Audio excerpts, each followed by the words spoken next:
আচ্ছা, এই জিনিসটা কারা করেছো অবশ্যই কমেন্ট করে জানিও। এটুকু বলতে পারি এটা কেউ করেনি, আর যদি কেউ করে থাকো অবশ্যই কমেন্ট করো। দেখো, এটা তেমন কিচ্ছু না। সবার আগে কিন্তু কড়াই বসিয়ে তেল দিয়ে দেবে, তেল গরম হয়ে গেলে শুকনো লঙ্কাটা ভালো করে ভেজে নেবে।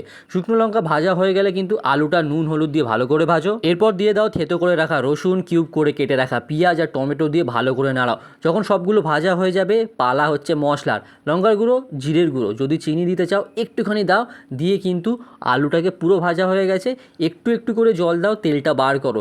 তারপর যখন তেল বেরিয়ে যাবে আরও একটু জল দাও। ঝোল যখন ফুটতে শুরু করবে আন্দাজ মতো নুন দেবে। এবার পালা হচ্ছে এইটা, একটা গোটা ডিম এরমভাবে ফাটিয়ে দিয়ে দাও। ব্যাস, এর ভেতরে পড়ে গেল। এবার জাস্ট খেলাটা দেখো, হাতা নিয়ে কন্টিনিউয়াসলি কিন্তু তোমাদের নাড়াতে হবে, আর একদম মিডিয়াম আঁচে রাখবে। ঝোল যখন ফুটতে থাকবে ওর মধ্যে একটুখানি গরম মশলা দিয়ে দাও। দেখবে অনেকে বলবে ডিমের কাঁচা গন্ধ, সেটা একদম থাকবে না। এবার ব্যাস, যতটা পরিমাণ শুকানোর দরকার শুকিয়ে নিয়েছো, গরম গরম ভাতের মধ্যে এটা ঢালো আর খাও। আর কারা করেছো কি কমেন্ট করো।